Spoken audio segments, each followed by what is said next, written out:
Salut Maxime, Salut Karl. tu es le cofondateur de Pool. Est-ce que tu peux nous expliquer un petit peu ce que c'est Pool? Oui, bien sûr. Donc Pool, c'est une solution SaaS qui va permettre aux éditeurs de comprendre simplement comment se comporte leur audience sur leur site.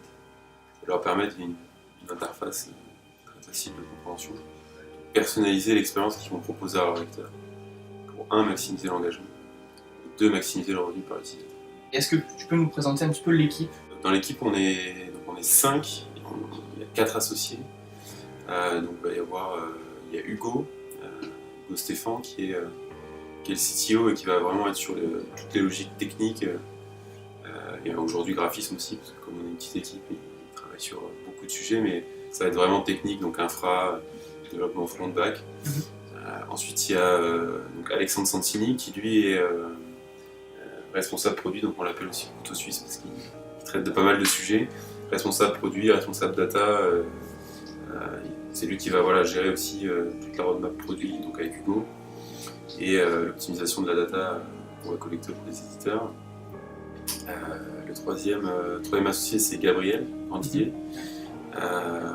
Gabriel, c'est lui qui s'occupe de toute la partie finance, qui est quand même un gros boulot, puisque quand on est une jeune boîte, on doit aussi faire la recherche de financement, et donc Gabriel s'occupe de ça, entre autres, sur nos sujets. Et donc moi, Maxime, je m'occupe plutôt de la partie commerciale. Ok. Qu'est-ce que c'était Pool il y a un an? Pool il y a un an, c'est une mauvaise idée. Okay. Mais je pense comme beaucoup de projets qui débutent au démarrage, c'était une mauvaise idée, mais on partait d'une problématique simple, c'est qu'on avait des éditeurs qui avaient très peu de lecteurs qui transformaient sur leur site en abonnés, et c'était un des enjeux qui était de plus en plus important. Donc ça, c'est une vraie problématique qu'on a identifiée, et la réponse qu'on apportait il y a un an était mauvaise, on va pas se le cacher. Et donc toute l'idée, je pense, d'une jeune boîte et d'une jeune équipe, c'est d'être capable de comprendre le marché. Nous, c'est vraiment ce qu'on a essayé de faire, donc avec Sud-Ouest beaucoup, et aussi avec d'autres éditeurs. On essaie vraiment de comprendre avec eux quels étaient les enjeux autour de cette problématique de la monétisation, de l'engagement et de l'abonnement. On a rapidement compris que la première idée qu'on avait n'était pas la bonne, et donc il fallait pivoter et partir sur ce qu'on fait aujourd'hui, c'est-à-dire une plateforme SaaS de personnalisation de l'expérience pour les... Ok. Du coup, vous avez testé votre solution ici à Sud-Ouest. Quelles sont vos prochaines étapes de développement? En gros, les prochaines étapes aujourd'hui, c'est 3 sujets. Le premier sujet, c'est l'équipe. Il faut arriver à recruter les bonnes compétences sur les bons postes. Il y a un deuxième sujet qui va être le produit qui va avec, c'est-à-dire si on veut continuer à améliorer l'expérience qu'on propose à nos clients, et se créer vraiment une vraie différence avec d'autres acteurs sur le marché. Il faut vraiment qu'on arrive à améliorer le produit. Le troisième sujet qui est très important aussi, ça va être le financement. On sent qu'on a un produit qui correspond à un besoin marché, il faut qu'on accélère. Quel a été ton meilleur moment ici à Théophraste? S'il y en a un, tu devais choisir.